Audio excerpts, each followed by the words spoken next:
And we're back. We're back.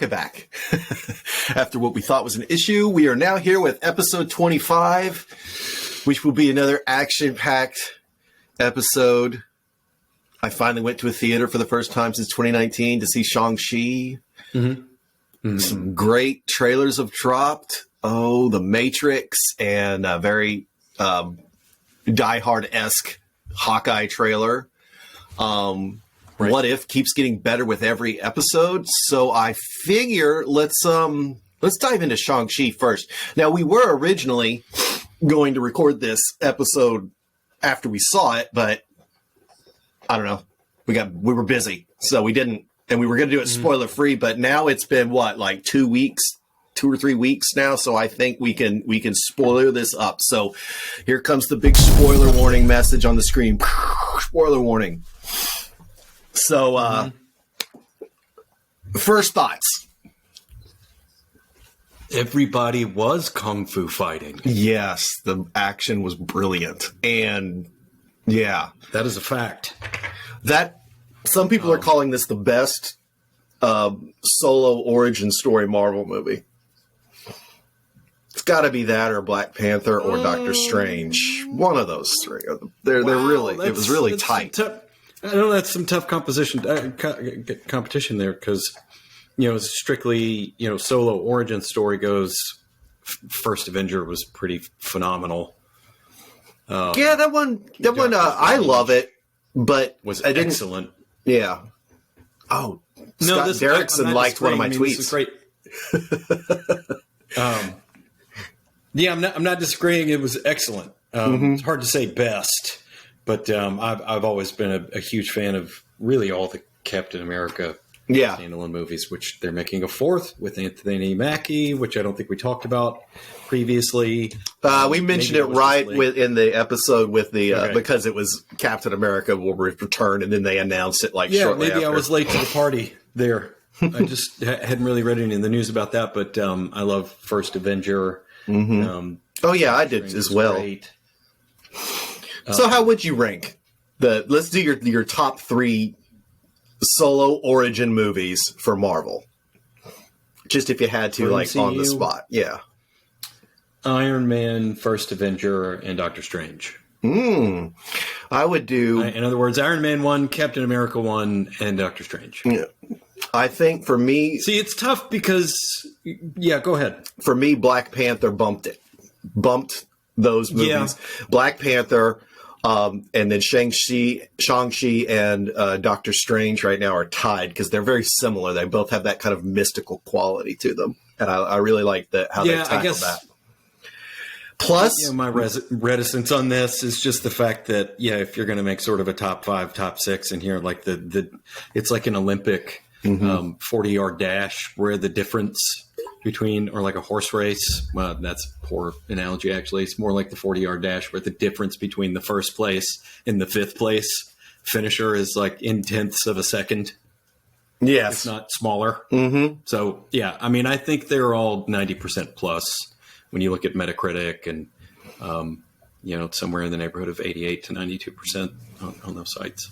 Yeah. Anyway. So not to split hairs. Yeah. What I was going to say is I think it's tough because Spider-Man, after getting the treatment from Sam Raimi, ironically, right, we're getting all of this stuff is going to come back around full circle, but after getting the Sam Raimi treatment and then the treatment with Andrew Garfield, I feel bad I can't remember the writer on that one. But, after getting multiple origin stories over the course of 12, 15 years, I guess MCU just figured... everybody already knows. I mean, they're not going to do it for the major characters. Right. They're just going to skip straight to Act 2 to introduce Peter into the MCU. So anyway. And he's an Avengers-centric Spider-Man. He reminds me more of the Spider-Man you see in the Avengers comics. It's very clearly ingrained in the world and not really just your friendly neighborhood Spider-Man. He's very much... part of this bigger world, whereas with the Amazing Spider-Man and the Raimi Spider-Man movies, it was a Spider-Man in a Spider-Man world. which apparently acknowledged Superman. I get that. I think your superior Spider-Man era, spectacular, or no, who am I thinking of? It's the where a lot of the MCU draws heavily from, which is this the Ultimate Spider-Man. That's what I'm trying to say. Spider-Man's just as bad as Superman and Batman. Like the comics, you have Detective Comics and Batman, and then there's all the different Bat Family comics, and it's like, which one do I read? Because they're not really the same story. That was a topic that got thrown around a lot when MCU was really beginning to build this integrative plot threads, and the movies all happen in the same sort of universe, which is they do draw heavily from the Ultimates series of comics, where Nick Fury was reimagined as a sort of like he is in the movies, right? He's African American. He's got the eye patch, had a different story, like the whole his age. Just the whole, this is a very different version of Nick Fury, which is interesting. We've never talked about, but we need to have a whole episode on the many versions of Nick Fury, right? That have happened over the ages. It was a smart move to get just another white guy. Would have been fairly boring.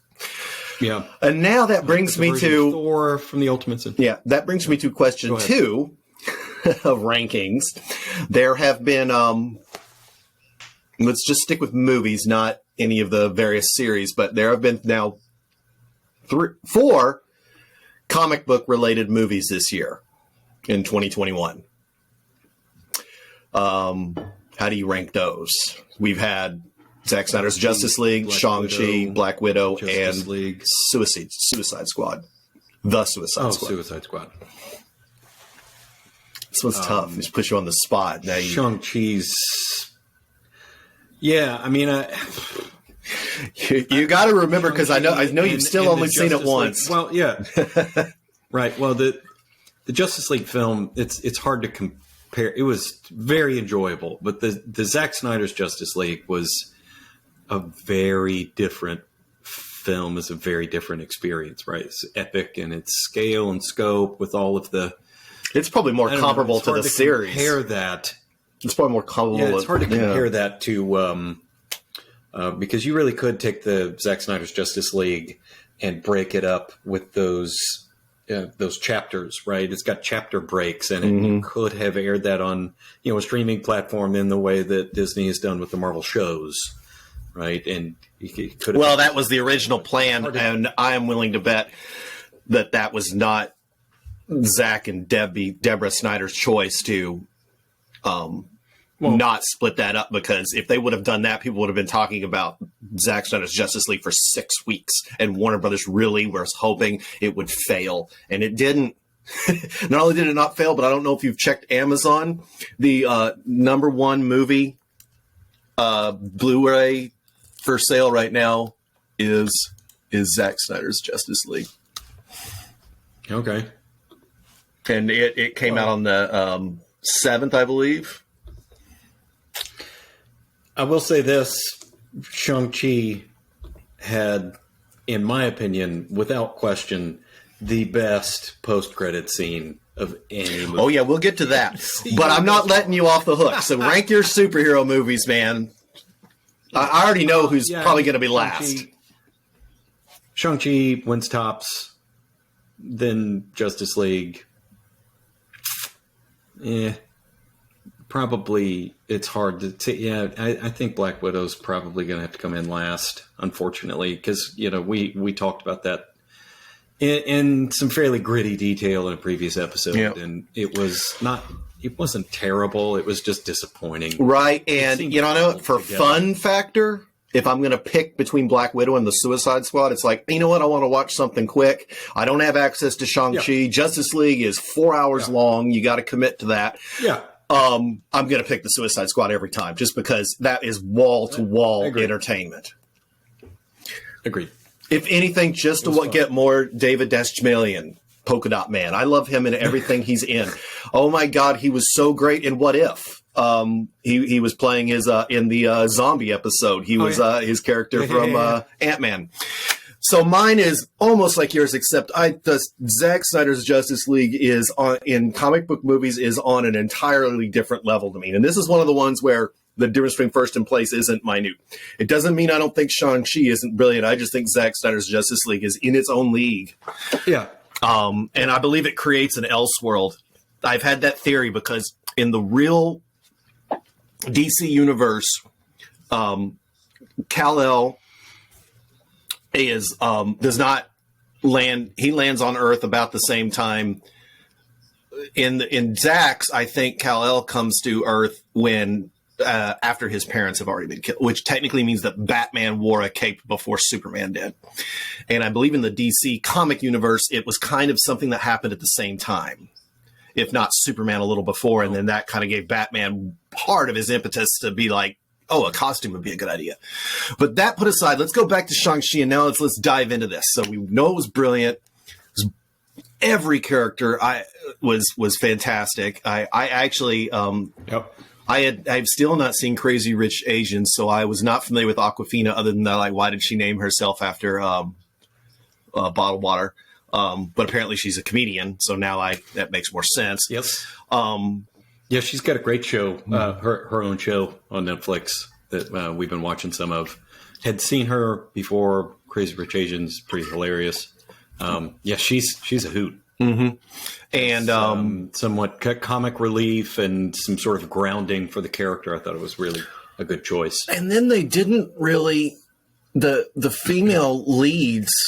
The female action leads, the more serious female characters, all three of them, they didn't really hype them up in the trailer. So they were all a very pleasant surprise. And if it weren't for the fact that Simu Liu is an incredibly charismatic guy, he could have had that show stolen from him by the woman playing his sister and his mother and of course Michelle Yeoh, who it is Michelle Yeoh, right?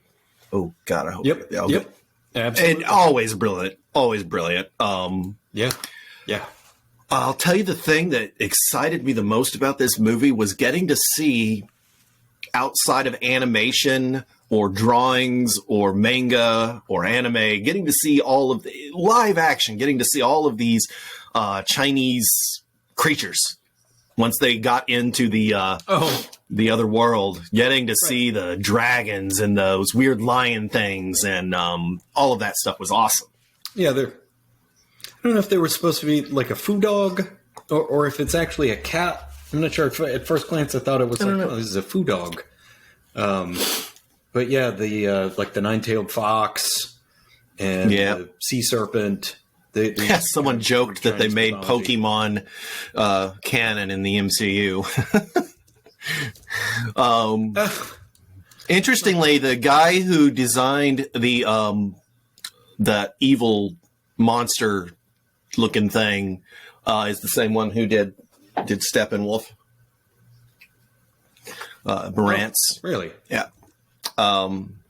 Very talented. So, the story in and of itself, it was really great. The whole legend, the way they've changed the 10 rings from 10 rings to, the armband things. It was brutal at times. It actually reminded me a bit of the first Avenger of Captain America in that it was a little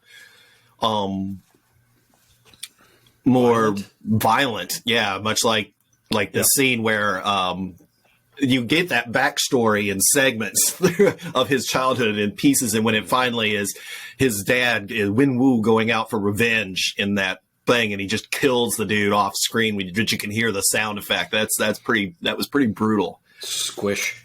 Right. But the biggest surprise of the movie, and all right, you've already gotten some spoilers, so this is your last chance because actually, you know what? They've already spoiled it in their advertising. Ben Kingsley. They literally made Iron Man 3 a better movie. I want to go back and watch it just because they fleshed out Ben Kingsley's character. And I thought he was just going to be a cameo. I thought that was going to be it. But then he's like, oh, no, I'm coming along. And he was brilliant from beginning to end. Oh, my God, that was the greatest thing. The actor and how he's been a prisoner there, and he's kind of the court jester. And the talking little fuzzy butt creature, what did he call it? Morris? I think it was Morris or Murphy or something like that. Morris.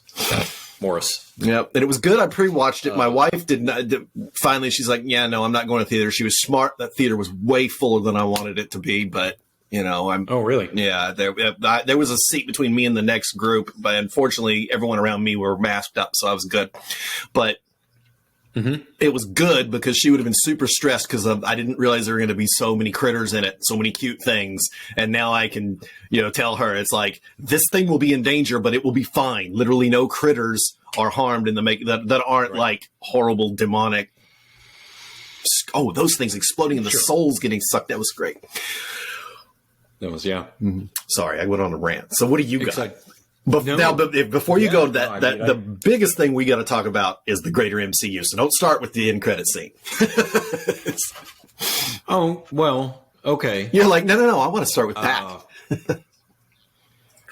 I mean, I guess that's where my head keeps roaming to, you know, the place overall in kind of the grand scheme of things. Obviously, Wong playing a More pivotal Wong. role, but a very important kind of conduit there to the Avengers and the overall, like, what's happening in the rest of the world. But still, to my knowledge, and we talked about this maybe, it feels like a year ago. Maybe it wasn't that long ago, but when we started to speculate, and the very first time we talked about Shang-Chi on this podcast, it's a character that I had been introduced to in Avengers storylines.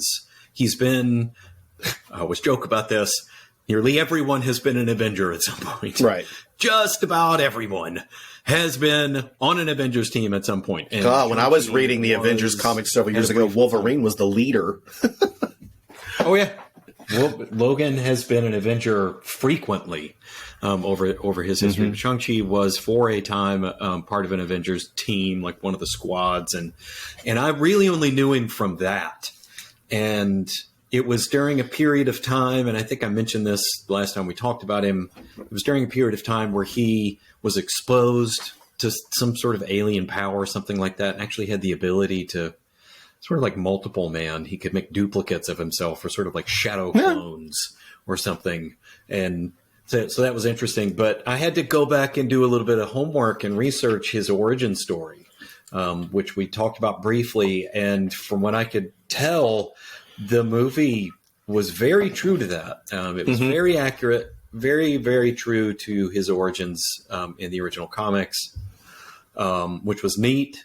I love how they tend to stick to the script, so to speak, in the MCU, no pun intended. But yet they update and make things very relatable and present the characters in a way where you feel like, okay, this is happening right now. This isn't a story from the early 70s. You know what I liked happening now is that we had talked about, like, how are they going to deal with the fact that he's going to be in the Avengers. The movie's been a great success. How are they going to deal with the fact that he's just a regular guy that knows Kung Fu, right? He's not like Ant-Man. He doesn't have a power suit, but the way they handle the 10 rings, in essence, gives him, I think I'm going to pick the right image. superpowers. Yeah. He pretty much has superpowers now. Right. Clearly. And all right, let's dive into the post-credit scene. But first I want to mention one thing. Well, What is going on with Wong and Abomination? They were working together. Now we know how Wong could afford to buy Doctor Strange the sandwich in the Avengers. so that was, I felt like that was a very tongue-in-cheek scene, and it seemed to be, they just lifted that out of, so many stories where it's an underground fighting ring, and there's some under the table in the dressing room, like they're betting. Sometimes they're throwing fights. They're kind of in on the joke, so to speak. The fighters themselves, they're all actually very friendly with one another, right? I think you probably often have situations, Right? like that, but it's Abomination. This dude tried to destroy a city in Canada, and that's canon. They have already made that movie canon now, decisively. So yeah. Sure. I mean, it's setting something up. He's underground. I think the Abomination will be back. And Wong seems like he's going to be a big deal. We know the Abomination's coming back, and I'm struggling now to remember which show it's going to be. It's one of She-Hulk. the upcoming Disney Plus. So is Bruce Banner. She-Hulk. That's it. And that's the other big thing. Bruce Banner is no longer Professor Hulk. No longer the Hulk. That's right. Not necessarily the Hulk, but he's no longer Professor Hulk. He's no longer this half and half thing. So, yeah. And I don't know, did he figure out a way to turn it on and off so he could buy shoes again? Yeah. Who knows? But you did notice, and I found out an interesting fact. I don't know if you know this. You notice his arm is in the sling, and this is probably permanent. Do you know why the Hulk was so badly damaged when he snapped? And I think they explained this in an offhanded line in the Doctor Strange What If episode with the fixed point. He tried to snap away a fixed point. He didn't just try to snap away the original snap. He tried to snap away one little fixed point. And that's why it hurt him so bad. He tried to bring back Nat. He tried to save Black Widow. I see. And it would not even the Infinity Stones can stop a fixed point, because it wouldn't have worked. If he snapped away that moment, then there would be missing a stone and it wouldn't have worked. So it was unchangeable. So What If has actually cleared up a lot of these side storylines. You know, I never put that together. I'm glad you explained that, because, yeah, I mean, it's the fixed point, but as you just mentioned, it would have created a giant paradox. Yep. As you just pointed out, because that the Soul Stone wouldn't have been in the same place at that point in time. And so it would have, giant paradox there. Timeline, he would have broke the universe. I guess there's one way he could have done it. He could have snapped Hawkeye to death instead of... That's too much thinking to do that, though. But, so this post-credit scene... I wanted... Go ahead. Well, I was only going to point out, and I think this is very relevant to, frankly, something you just pointed out, the source of the rings and this power.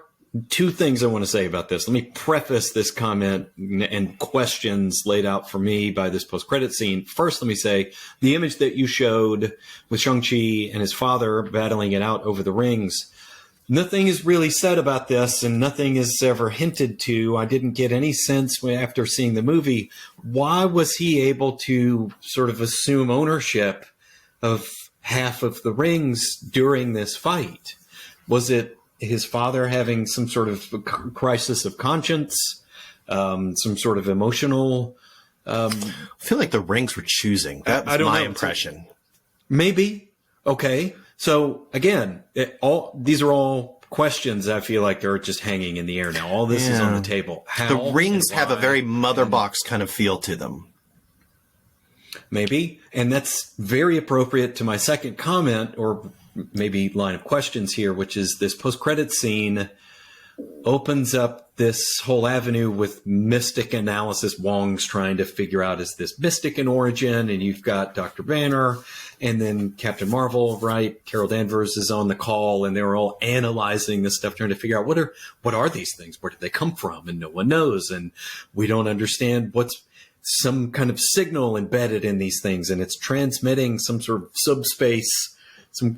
Where did these things come from? No one has any idea. Oh, here comes Galacticus. So this is clearly opening a door, right? This is opening a door for whether it's the Marvels, right? Captain Marvel Part 2, if it's opening up an avenue to get some connection to Galactus and the Fantastic Four, or some sort of cosmic power. We know that there's a Kree Skrull element that's going to come with the Secret Invasion show later, right? There's another Guardians of the Galaxy movie coming down the pipeline. You get some other cosmic, right, kind of involvement here. Is it, are we going to get any hints from Asgard with the next Thor movie, right? All of these different kind of doors open there for what are these things? Is it technological? Is it mystical? Is it from another universe entirely? Yeah, and if it's mystical, multiversal. They pointed out something with the color of magic. And I don't know if this is that deeply thought through with Shang-Chi, but you'll notice bring the image back up real Yeah. quick. You'll notice that it's yellow and blue. And the reason I bring this up is because it was very clearly pointed out in WandaVision about the color of the powers, about Wanda's red and the bad guy's purple, Agatha's purple, and how it was related to different parts of magic. And you notice that orange, that yellow looks more like Doctor Strange and Wong. But on the flip side, it does. They didn't really do the colors in Doctor Strange, so I'm not sure. We'll have to ask Scott Derrickson. We'll just get him on the show. And then the next one's going to be Sam Raimi, so we'll get even more interesting. I don't know if they thought that through, or if that's now a thing, or if these aren't magic. That power is probably just so we can tell them apart. I mean, it could end up being one of those things like the original lightsaber colors, which was not really. I'm pretty sure that's been looked at. Lucas didn't really. Yeah, he'll never say that. He just thought, you will never get that out of him. Kind of like the he still swears up and down that he always knew that Luke and Leia were brother and sister. When Carrie Fisher's fairly certain he thought of that on a plane ride home from the. Well, it's like halfway through Empire Strikes Back. It's one of those things that has adopted a lot of significance in the canon amongst all of the different films and books and shows and the fans and all this stuff, where originally it was probably just, the red looks pretty good on the bad guy. Yep. The blue, it's a little softer cry. Let's give that one to the good guy. So, I don't know. Yeah. Right.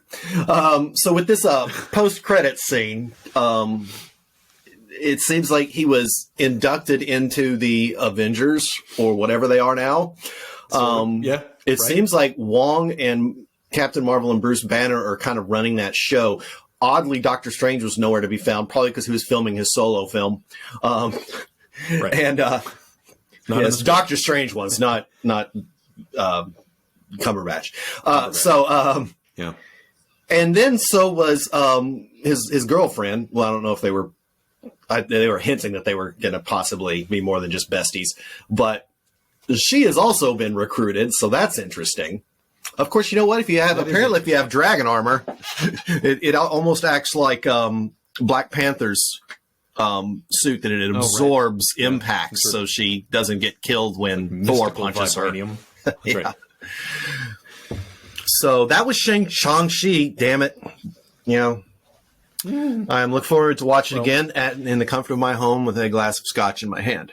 For what it's worth, before we move on, let me just say this. The post-credit scene, while I appreciated it, I love the fact that you're doing a post-credit scene and then a post-credit scene.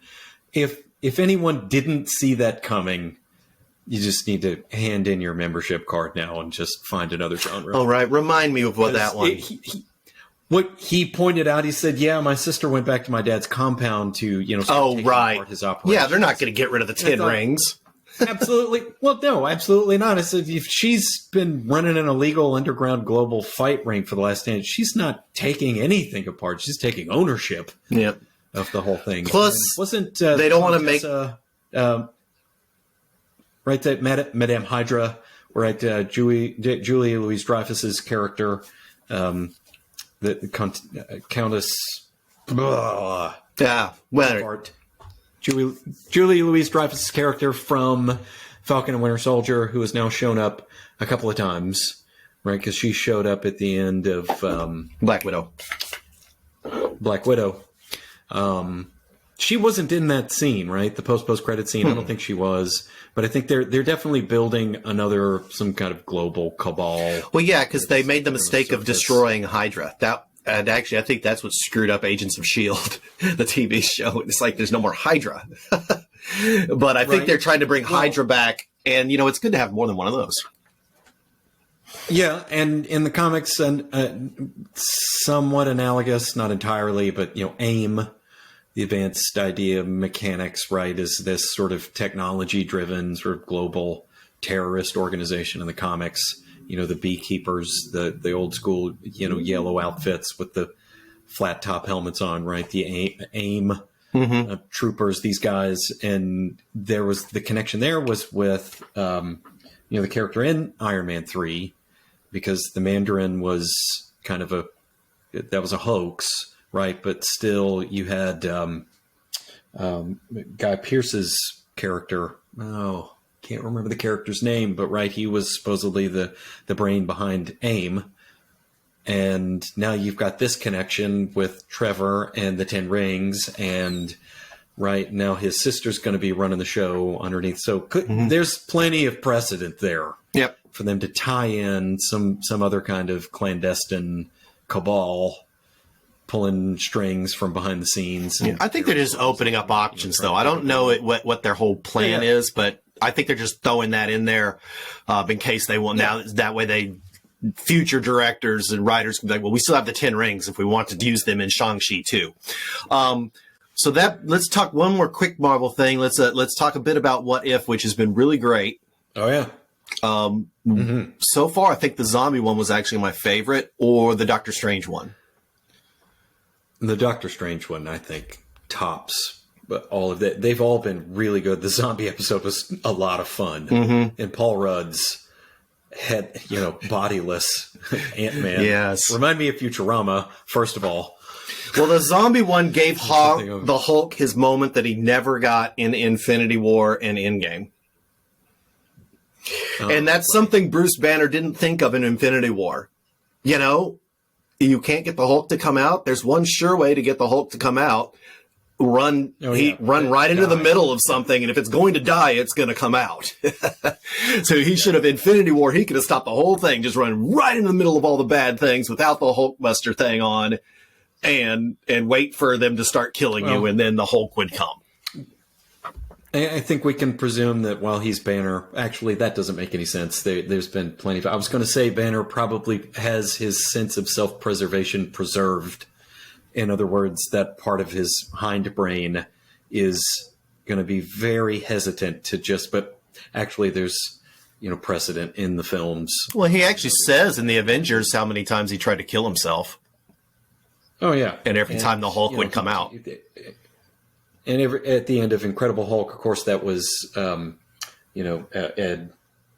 that wasn't Mark Ruffalo, right? That was Ed Norton. But he jumps out of the plane with Ed Norton, right? He jumps out of the plane towards the ground with no parachute on.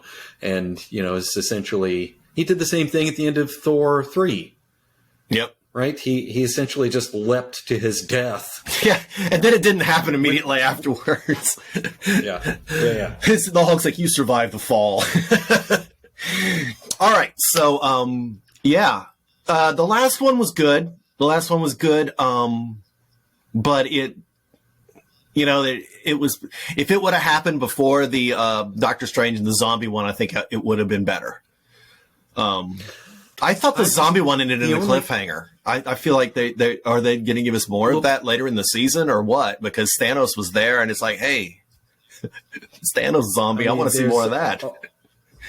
All of these episodes, let me just say this. First of all, What If has been surprisingly dark. Oh, yeah. Very dark. Just the emotional ties we have to these characters, the way they're kind of manipulating that stuff, and the way that they end. Oh yeah, the Doctor Strange one, he destroyed that universe, and the Watcher's like, told you so. Also, interestingly, and I want to know how this is going to tie in, Doctor Strange has been the only character in all of these that has noticed and interacted with the Watcher. Oh yeah. After a while, he's just like sucked up. He vacuumed up so much cosmic power from all these entities that he was nearly a peer, right? He became sort of godlike. He was like a demigod, I guess, this sort of deity-like power that he had there in the end. And so he could actually, oh, look. They're going to push Doctor Strange down a path that I believe that when he confronts Mordo, I believe Mordo is going to be in the Multiverse of Madness. That's going to be Mordo, like Doctor Strange is going to be like kind of confirming Mordo's idea that there shouldn't be wizards at that point. So we'll have to see how that works out, or sorcerers, whatever they call them. Wizard. Speaking, your comment about the color of magic earlier reminded me of several quotes from the Dresden Files. Yeah. Where he points out that, color's important. Is it? Is color important? Well, if it is to you, then it is. Right? I love the way Jim Butcher kind of puts the, intention is very important magic. And you pointed that out with the scene in the trailer for the next Spider-Man film where he's kind of he's asking all these questions and Doctor Strange just says, stop. You're going to ruin the spell, right? Where intent and focus of whatever it is you're doing, your intent and your he failed his concentration saving throw and the spell broke. Right. Critical fail.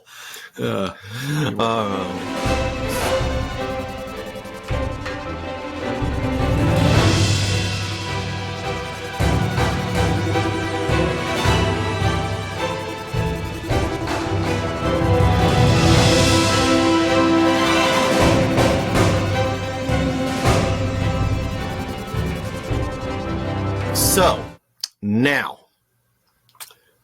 and it had gone into the back of my head. I don't know about you, that the Wachowskis are bringing back the Matrix for us. Yeah. And the trailer dropped, and it was like very sudden. It's like, hey, the trailer's dropping in 2 days. And it's like, what? And it wasn't just a teaser. Yeah. This is a full-on Keanu and the girl Trinity. Carrie-Ann Moss. Carrie-Ann Moss. Ageless people, these two ageless people. Neil Patrick Harris. Wow. Black Manta. I'm not trying his name this morning. All back. Well, not back. So we have this kind of different Morpheus type. We should watch the trailer. Do you want to watch the trailer? Sure. Yeah, I was startled and giddy and cautiously optimistic. The Wachowskis had let me just say this before we watch the trailer. I love the original Matrix trilogy. I'm not one of those folks that kind of poo-pooed the third one and the ending and kind of how they, wrote through several things. It's grown on people, kind of like the prequels of Star Wars. A little bit. I think people complain that maybe there were some plot holes. Some things. No, the potholes are up here. I've watched them multiple times and thought, no, this is great. What's your problem? Yep. And so with that said, I was going to point out that the Wachowskis have had some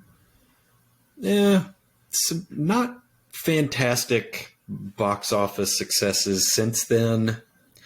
And I'm thinking about the kind of mixed success of things like Atlas, Cloud Atlas. They did Cloud Atlas? Are you sure they did Cloud Atlas? Well, that's based on a freaking Ayn Rand, so you really can't. And no, you're thinking of Atlas Shrugged. Oh. This is something else. Jupiter Ascending. Jupiter's Ascending. Yeah, Jupiter Ascending. You know something funny? Everyone trashed Speed Racer, but from what I can tell, people loved that movie. Speed Racer. I've never watched it. One I forgot. Yeah. But on the flip side, they've also had a lot of critical success with stuff like Sense8 and other things. So, I don't know. Let's watch the trailer. Sense8. I forgot about Sense8. Yeah. Yeah. Let's watch this. I'm excited for this. Click live. This is a new thing, so wish me luck. Thomas? You seem particularly triggered right now. Can you tell me what happened? I've had dreams that weren't just dreams.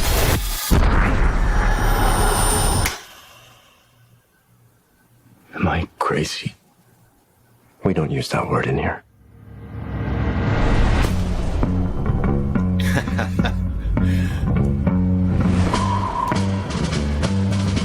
That's great. Hi. Have we met? One pill makes you larger and one pill makes you small. And the ones that mother gives you, very interesting. Anything at all. Go ask Alice when she's 10 feet tall. There is so much going on, it's impossible to take on.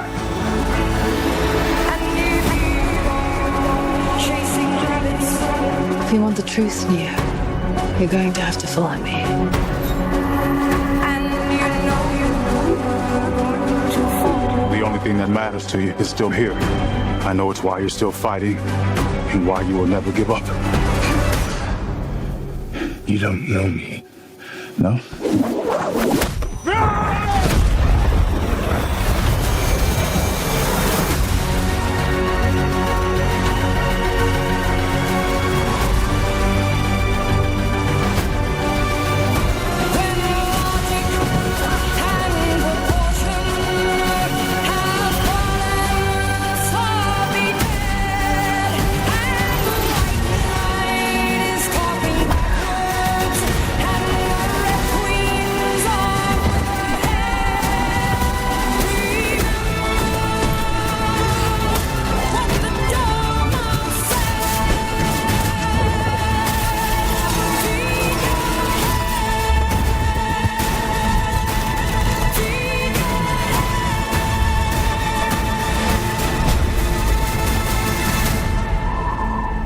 After all these years, to be going back to where it all started. Back to the Matrix.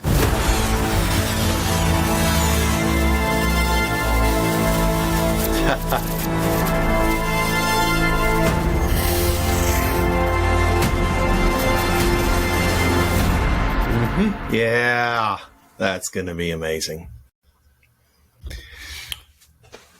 So, thoughts? Too many.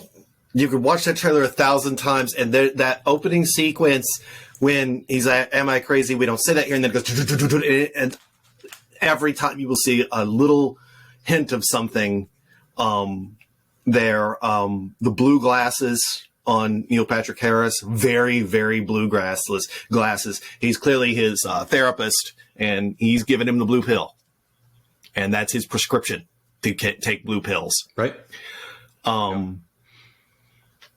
The action reminds me of the first Matrix movie. If anything, I love the story of the second two Matrix movies, but they weren't in the Matrix enough. And when they were, they knew they were in the Matrix, and it didn't have that mystery that the first movie did.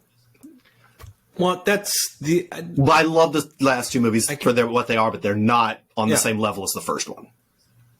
So I think that's the one thing that's not confusing, but if you're going to make a logic complaint about the third film, is that for the most part, it's not in the Matrix. Right. They're in the real world. They're trying to save real people, right, out in the real world. Mm-hmm.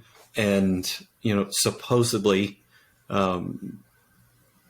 Neo and Trinity die at the end of it. But they can just make I think what you see at the end of that third film is that Neo becomes part of the code, right? It's like he gets absorbed into it somehow, absorbs his consciousness because he's figured out how to, and so here's my speculation.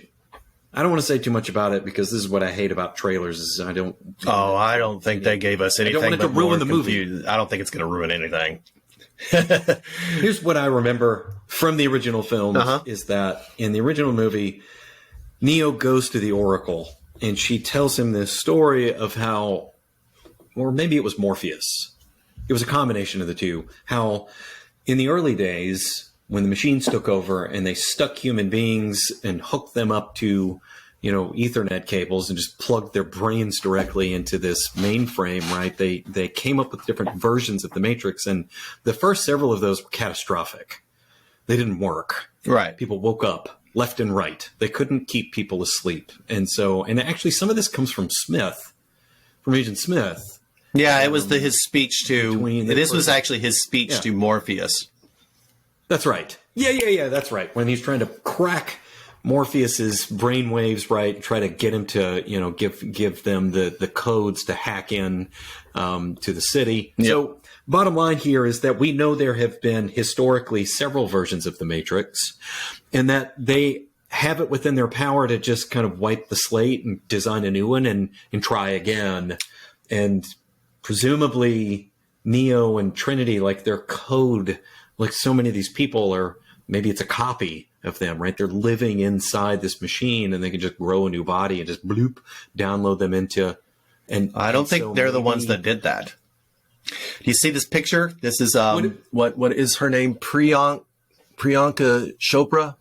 I'm sure I pronounced that miserably. There is no way that this is not the little girl from Matrix Revolutions, or the last one. Okay. Yeah. She's now the Oracle, but she is also the one. She's also the architect. Remember, she said, "I made this. I made this for Neo." So, what I was going to say is the whole point of the Matrix and the reason of the Oracle's existence.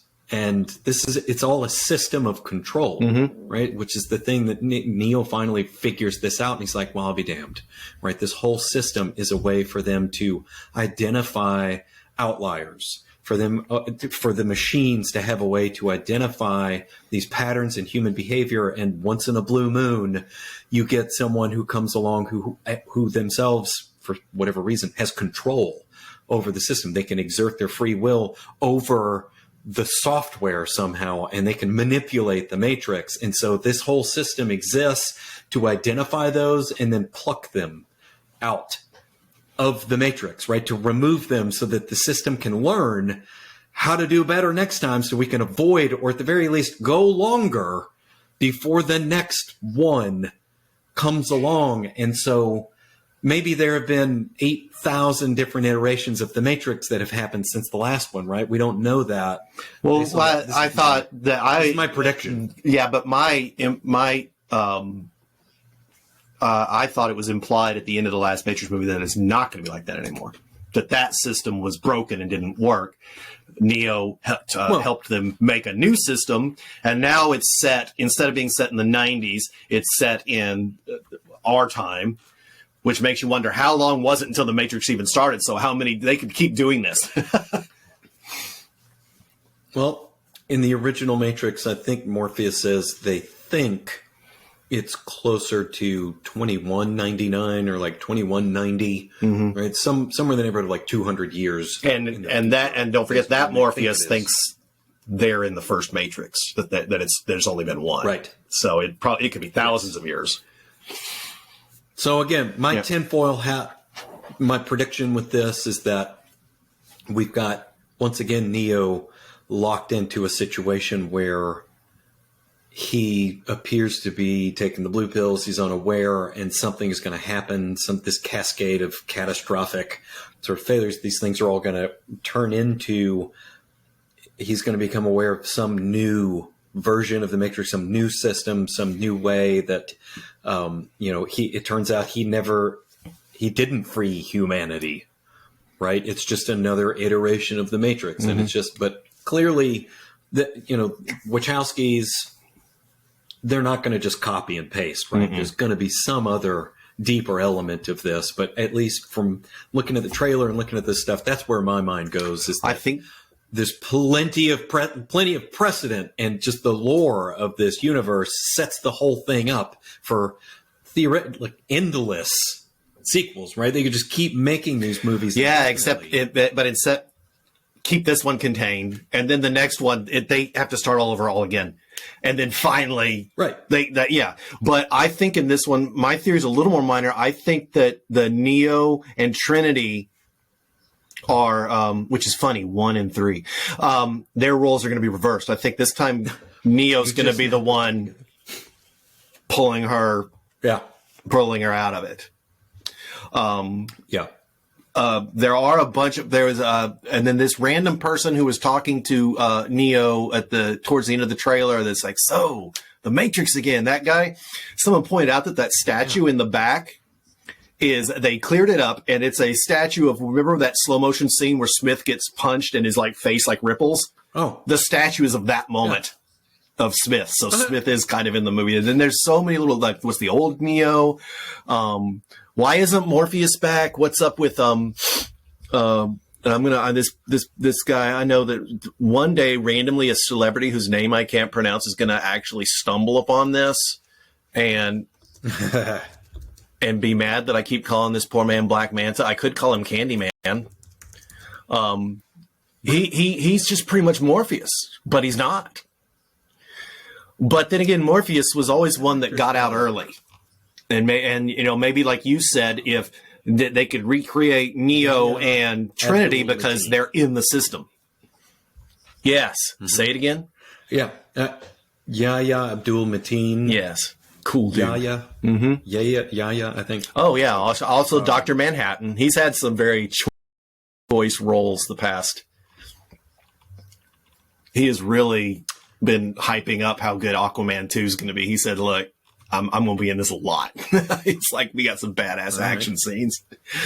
So that's, and like that was 2 minutes and 30 seconds or 40 something seconds. And we could keep talking about it. And this episode's growing a little long, but it was 2 minutes and 52 seconds. And like you said, you don't want the trailer to give away.